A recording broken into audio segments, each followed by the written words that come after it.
Hello friends, how are you? I Vinod Yadav welcome you all again on my YouTube channel VI in Chemistry।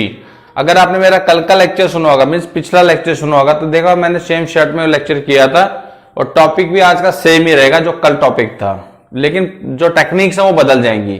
तो जैसा आप सबको पता है कि मैंने आपके साथ 9th क्लास का चैप्टर नंबर 2 स्टार्ट किया हुआ है, वो लगभग आखिरी में चल रहा है थ्योरी से रिलेटेड। ठीक है, तो जो हेडिंग है जो मैंने डाल रखी है पहले से ही, कल की डली हुई है, separating the components of a mixture. तो कल का जो लेक्चर हुआ था, लास्ट लेक्चर, उसमें 3 टेक्निक्स मैंने आपके साथ डिस्कस की थी, जहां पे मैंने अलग अलग तरह के मिक्सचर के कंपोनेंट्स को सेपरेट किया था। जो पहला जो एक्टिविटी हमने जो किया था, अगर आपको याद हो, वहां पे मैंने इंक के अंदर जो डाई होता है उसको अलग किया था उसके पानी कंपोनेंट से। तो प्रोसीजर कौन सा लगाया था? एवापोरेशन। कौन सा लगाया था? एवापोरेशन। ठीक है। दूसरे केस में मैंने मिल्क में से क्रीम अलग की थी या कर्ड में से बटर अलग किया था। उस केस में हमने क्या किया था? मिल्क या बटर, ये कर्ड को स्पीड पे चर्न किया था, घुमाया था। ओके, उस प्रोसीजर का नाम क्या था? सेंट्रीफ्यूगेशन। क्या था? सेंट्रीफ्यूगेशन। और जो लास्ट जो टेक्निक का इस्तेमाल किया था, वो इस्तेमाल हमने किया था how can we separate two immiscible liquids. जो लिक्विड्स आपस में घुल नहीं सकते उन्हें कैसे सेपरेट करेंगे। तो वहां को ज्यादा टेक्निक नहीं थी, सिंपल सा एक apparatus हमने इस्तेमाल किया था सेपरेटिंग फनल नाम का, तो वो कल हो गया था। आज के लेक्चर में मैं आगे की 3 एक्टिविटीज के साथ 3 अलग अलग प्रोसीजर डिस्कस करूंगा, जिनकी मदद से हम लोग और डिफरेंट टाइप के जो मिक्सचर्स होते हैं उनके कंपोनेंट्स को हम कैसे सेपरेट करेंगे। क्लियर हो गया? तो अभी का जो नंबर 4 आएगा, मतलब एक तरह से इस टॉपिक का नंबर 4 हेडिंग है। मैं पहले हेडिंग डाल देता हूं, how to separate a mixture of salts in which one salt undergoes sublimation।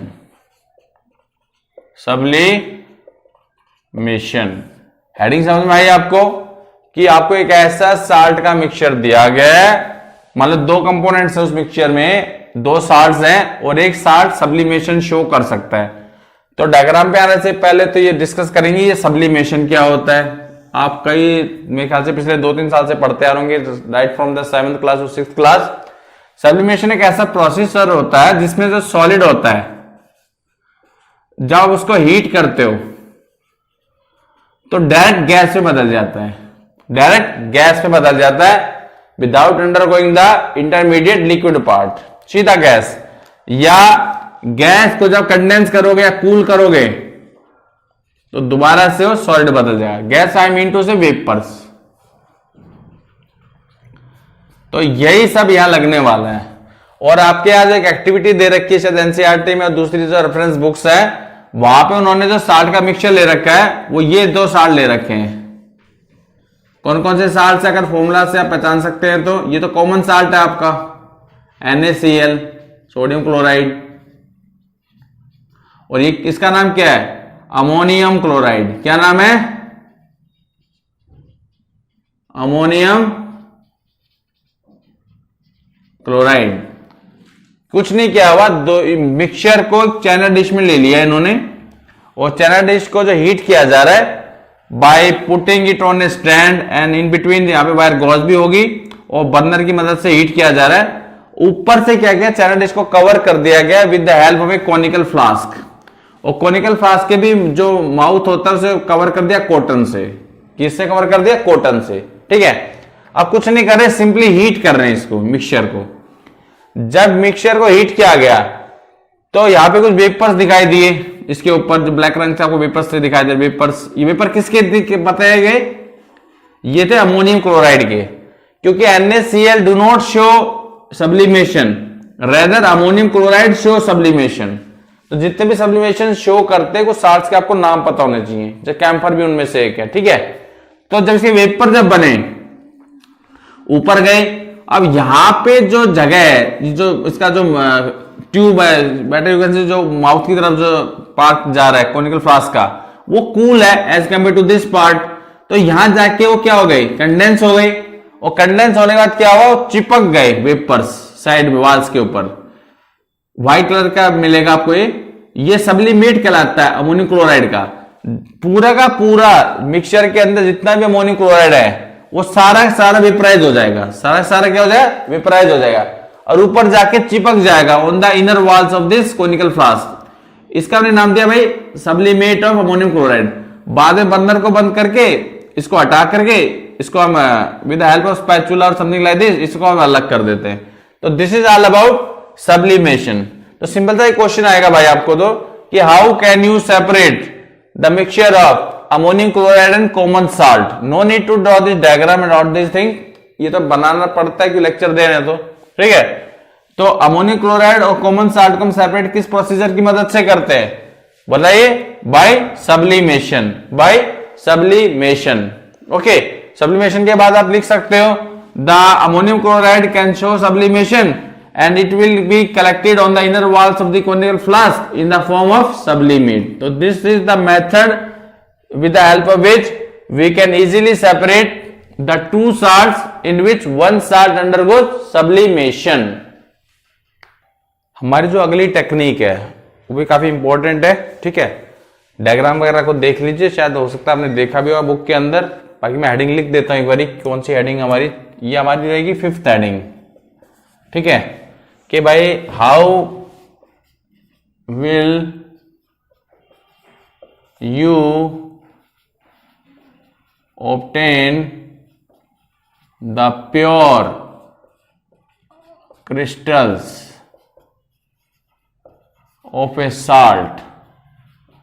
आपकी केस में साल्ट का नाम बता देता हूं, कॉपर सल्फेट दे रखा है उसने। क्या दे रखा है, कॉपर सल्फेट। इसके प्योर क्रिस्टल चाहिए हमारे को from an impure sample of it। कि आप एक इम्प्योर सैंपल आपको दे दिया गया है, उसमें से आपको साल्ट के प्योर क्रिस्टल्स ऑब्टेन करने हैं। तो प्रोसीजर का नाम आपने बताना है। तो मैं यहां पे आंसर इसका लिख ही देता हूं, पहले ही देख लो। इसे हम कहते हैं क्रिस्टलाइजेशन। क्या कहते हैं, क्रिस्टलाइजेशन। ध्यान रखना प्लीज। क्रिस्टलाइजेशन में करते हैं क्या है, इस डायग्राम के थ्रू समझिए आप लोग। क्या किया मैंने, what I have done, I have taken almost 5 gram of the salt, dissolved it in 20 to 25 ml of the universal solvent water. फिर मैंने इसको फिल्टर कर लिया कि जो फालतू की जो इंप्यूरिटीज थी वो पहले सेपरेट हो जाएं डिसॉल्व करने के बाद। उसके बाद जो फिल्ट्रेट मेरे पास आया, फिल्ट्रेट को मैंने इसमें रख लिया, किसमें, एक चाइना डिश के अंदर मैंने ले लिया। और चाइना डिश के अंदर जो मेरे पास सोल्यूशन है इम्प्योर कॉपर सल्फेट का, उसको मैंने रखा सैंड बाथ के ऊपर। और सैंड बाथ के ऊपर रखने के बाद उसे स्टैंड पे रखा और सीधा गर्म करना शुरू किया। क्या करना शुरू किया, गर्म करना शुरू किया। और मैंने इसको तब तक गर्म किया जब तक कि सॉल्यूशन में से कुछ पानी ऑपरेट नहीं हो गया। पानी जब कम होगा तो फिर आप देखोगे कि इसके अंदर ना आपको इम्प्योर कॉपर सल्फेट के क्रिस्टल्स नहीं, कुछ ओके कुछ दिखाई देगा, साल्ट दिखाई देगा इसके अंदर। यानी I am trying to prepare the saturated solution of this salt. जैसे सैचुरेशन पॉइंट आया मैंने बर्नर को हटा दिया। क्या कर दिया, बर्नर को हटा दिया। फिर जैसे ही मेरा सैचुरेटेड सॉल्यूशन बन गया मैंने इसको फिल्टर कर लिया, एक अलग बीकर में कलेक्ट कर लिया। कहां कलेक्ट कर लिया, एक दूसरी चाइना डिश में कलेक्ट कर लिया मैंने उसको, ठीक है। थोड़ा बड़ा बना देते हैं। दूसरी चाइना डिश में मैंने उसको कलेक्ट कर लिया, या यहां बनाए, चल यहां बनाते हैं। दूसरी चाइना डिश में उस जो आपका गर्म जो सॉल्यूशन था ना इम्प्योर कॉपर सल्फेट का, सैचुरेटेड बनने के बाद उसे मैंने इसमें कलेक्ट कर लिया। और क्या किया, इसको एक बीकर के ऊपर रखा जिसमें ठंडा पानी था। इसको एक बीकर के ऊपर रख दिया जिसमें ठंडा पानी था। और लगभग 3 या 4 घंटे के बाद आप एक चीज ऑब्जर्व करेंगे। ऑब्जर्व क्या करेंगे वो समझिए। ऑब्जर्व आप ये करेंगे कि इसमें कुछ साल्ट के क्रिस्टल्स आपको दिखाई दे जाएंगे, कुछ साल्ट के क्रिस्टल्स दिखाई दे जाएंगे। क्लियर होगी बात आपको। तो ओवरऑल वो जो क्रिस्टल्स वो प्योर कॉपर सल्फेट के हैं। किसके हैं, बिल्कुल कॉपर सल्फेट के, बिल्कुल जो प्योर कॉपर सल्फेट था, ठीक है। अब कुछ क्वेश्चंस अराइज होते हैं जो एक्टिविटी हमने अभी आपके साथ डिस्कस करी है। पहला, हीटिंग के दौरान what do you observe in the China dish? क्या ऑब्जर्व किया हमने चाइना डिश के अंदर? हमने ऑब्जर्व किया कि चाइना डिश के अंदर जो वोलेटाइल कंपोनेंट था उसकी ऑपरेशन स्टार्ट हो गई थी। क्या स्टार्ट हो गई थी? अब ऑपरेशन स्टार्ट हो गई थी, वेपर की फॉर्म में पानी जाने लग गया। क्लियर हो गया? फिर यू कह रहा है फिर क्रिस्टलाइजेशन के खत्म होने के बाद जो क्रिस्टल्स बने इस एक्टिविटी में नीचे, तो do the crystals look alike? क्या सभी क्रिस्टल की शेप एक जैसी थी? बिल्कुल एक जैसी होती भाई, किसी भी साल्ट के सभी क्रिस्टल की शेप एक जैसी होती है। ठीक है, last question, how will you separate these crystals from the liquid in the China dish? जो चाइना डिश में जो लिक्विड पार्ट है और जो क्रिस्टल्स पार्ट है, आप लिक्विड पार्ट में से क्रिस्टल्स को कैसे अलग करेंगे? सिंपल है भाई, फिल्टर कर लो। क्लियर हो गया? पानी निकल जाएगा, एक्स्ट्रा पानी, क्रिस्टल्स ऊपर रह जाएंगे। फिर उससे आप 2-3 फिल्टर पेपर्स की फोल्ड में लेकर के सुखाइए अच्छे से, and here you get the crystals of pure copper sulphate. तो this way we can separate the pure crystals of a salt from an impure sample of it. इसे हम कहते हैं क्रिस्टलाइजेशन। क्या कहते हैं? क्रिस्टलाइजेशन। ठीक है जी, तो ये हमारी 5वीं एप्लीकेशन हो गई, 5वीं टेक्निक हो गई। अब एक और टेक्निक आज मैं डिस्कस करूंगा, 6th टेक्निक, 6th। अब हम अपने आखिरी प्रोसीजर के ऊपर आ रहे हैं, मैं उसकी हेडिंग डाल देता हूं, डायग्राम वगैरह बाद में समझेंगे। ये हमारी शायद 6th हेडिंग है। ठीक है, इस टेक्निक मतलब सेपरेटिंग टेक्निक्स की। तो हेडिंग ये है, how will we separate the two miscible liquids? क्या लेंगे? Two miscible liquids। जो सेपरेटिंग फनल में क्या था, कैसा था? इमिसिबल था। इस बार कैसा? मिसिबल, जो घुलनशील है। Two miscible liquids whose boiling point difference is around 30 degree Celsius to 40 degree Celsius. समझ गए आप लोग मैंने क्या हेडिंग डाली है? हिंदी में अगर बताता हूं तो आपको 2 ऐसे मिसिबल लिक्विड्स दिए गए हैं जिनका बॉइलिंग पॉइंट का डिफरेंस थोड़ा ज्यादा है। एक अगर पहले बॉइल होगा, अगले वाले का जो बॉइलिंग पॉइंट है उसको आने में लगभग 30 से 40 डिग्री सेल्सियस लगने वाले हैं एक्स्ट्रा, तब वो उसका बॉइलिंग स्टार्ट होगा। तो कैसे इनको सेपरेट करते हैं? देखो डायग्राम को जरा ध्यान से देखिए। सिंपल सा एक मैंने स्टैंड लिया है, स्टैंड के ऊपर मैंने वायर गॉगल लगाया। ठीक है, नीचे बर्नर भी ले रखा है, जैसे आपको दिखाई दे रहा होगा। अभी बर्नर को मैंने जलाया नहीं है, जलाएंगे थोड़ी देर में। और एक राउंड बॉटम फ्लास्क मैंने लिया है, इसको हम डिस्टिलेशन फ्लास्क भी बोल सकते हैं। इस राउंड बॉटम फ्लास्क के अंदर मैंने पानी और एसीटोन का मिक्सचर ले रखा है, क्योंकि पानी और एसीटोन का जो मिक्सचर है उसके जो कंपोनेंट्स हैं उनका बॉइलिंग पॉइंट अलग अलग होता है। जैसे बताता हूं, पानी का बॉइलिंग पॉइंट होता है 100 डिग्री सेल्सियस। कितना होता है? 100 degree Celsius.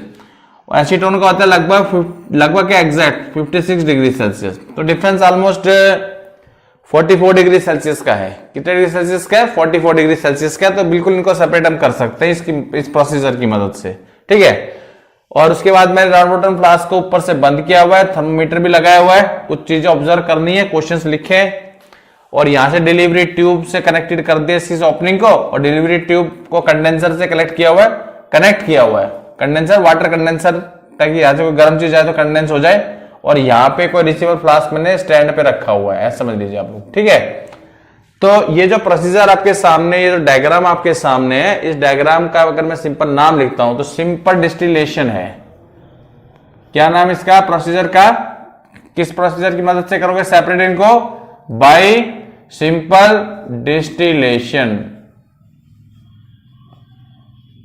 Bye simple distillation करना, कुछ नहीं करना। इसमें करना क्या है? आपने बर्नर को स्टार्ट कर दिया है, फिर स्टार्टेड द बर्नर, आग लगा दी है, फ्लेम आ गई है, तो पानी गर्म होगा, मिक्सचर गर्म होगा कि नहीं होगा?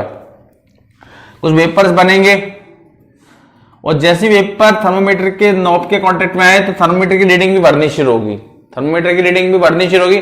सपोज करो हम आज जो मैं रिकॉर्डिंग कर रहा हूं, तो आज जो मेरे टाउन का जो टेम्परेचर था वो 15 डिग्री सेल्सियस था। कितना था? 15 डिग्री सेल्सियस। तो लगभग 15 डिग्री सेल्सियस पे हम लोग काम करने वाले हैं। ठीक है, तो रीडिंग देखी भाई 15 डिग्री सेल्सियस है, पर जैसी वेपर के कांटेक्ट में आई ये नॉब तो टेम्परेचर ने बढ़ना शुरू किया। क्या शुरू किया? बढ़ना, क्योंकि हीटिंग शुरू हो गई, एक तरह से गर्म होना शुरू हो गया थर्मामीटर की नॉब। तो फिर देखा कि मरकरी का लेवल बढ़ रहा है, और जो वेपर बन रहे हैं ना वो किस कंपोनेंट के बाद में देखेंगे। मैंने क्या ऑब्जर्व किया? मैंने ऑब्जर्व किया कि थर्मामीटर बढ़ते बढ़ते यहां सपोज करो 56 डिग्री सेल्सियस पे आके रुक गया। 56 डिग्री सेल्सियस के ऊपर आकर के मरकरी का लेवल रुक गया। और कब तक रुका रहा? जब तक कि वेपर्स बनने खत्म नहीं हुए एक कंपोनेंट के। अभी मैंने आपसे डिस्कस किया था कि एसीटोन का जो बॉइलिंग पॉइंट होता है 56 डिग्री सेल्सियस होता है। कितना होता है? 56 डिग्री सेल्सियस। इसका मतलब इसमें जो वेपर निकल रहे हैं एसीटोन के वेपर से, पानी तो अभी बॉयल होना शुरू ही नहीं हुआ है। वो कब होगा? वो तो 100 डिग्री सेल्सियस के ऊपर जाके बॉयल होगा, वो तो आराम से बैठा हुआ है। तो एसीटोन के वेपर जो है इस ओपनिंग से डिलीवरी ट्यूब में आ गई कंडेंसर के, ठीक है। अब यहां वेपर ही है, जैसी वेपर ठंडे पानी के कांटेक्ट में आए, ये ठंडा पानी यहां से डाला जा रहा है नीचे से, वो यहां से सिंक में भेजा जा रहा है, ठीक है। कंटिन्यू प्रोसीजर चल रहा है ये। तो जैसी वेपर्स, एसीटोन के वेपर्स ठंडे पानी के कांटेक्ट में आए, ठंडे पानी कांटेक्ट का मतलब ये जो डिलीवरी ट्यूब की जो वाल्स है ना ये ठंडी है इस पानी की वजह से। तो जैसी ठंडी टेम्परेचर में आई कंडेंस हो गई, और कंडेंस होने के बाद दोबारा से लिक्विड बन के कहां हमने कलेक्ट कर लिए? इस रिसीवर फ्लास्क में कलेक्ट कर लिए। क्लियर हो गया? अब क्या देखा आपने? कब तक बर्नर को जारी रखना है? बर्नर को तब तक जारी रखना है जब तक कि टेम्परेचर का जो मरकरी लेवल है थर्मोमीटर का वो कांस्टेंट नहीं रहेगा। जैसे ही मरकरी का लेवल बढ़ना शुरू हो जाएगा उसके बाद आप देखोगे यहां वेपर थोड़े कम हो जाएंगे। कम क्या, लगभग गायब से हो जाएंगे। क्यों? एसीटोन तो आ लिया आपका, वो तो आपने कलेक्ट कर लिया है। उसके बाद आप बर्नर को हटा देंगे, रिमूव द बर्नर, इसको भी रिमूव कर देंगे। अब जो फ्लास्क में जो बचा, राउंड बॉटल फ्लास्क में, वो सिर्फ पानी है, सिर्फ पानी है। ओके, तो भाई इसका प्रिंसिपल क्या है? सिंपल डिस्टिलेशन का प्रिंसिपल यही है कि we can separate the two miscible liquids whose boiling point difference lies in between 30 degree Celsius to 40 degree Celsius, ताकि जिसका टेम्परेचर बॉइलिंग पॉइंट पहले आएगा उसी वेपर जल्दी बन जाएंगे। उसे मैंने कलेक्ट कर लिया कंडेंसेशन के बाद, ठीक है। ओके, अब मैं कुछ क्वेश्चंस आपसे पूछे जा सकते हैं इस डायग्राम को देख करके। डायग्राम देख करके पहले तो ये पूछेगा भाई ये किस चीज का डायग्राम है, किस प्रोसीजर का डायग्राम। तो सिंपल आंसर क्या है? Simple distillation, simple distillation.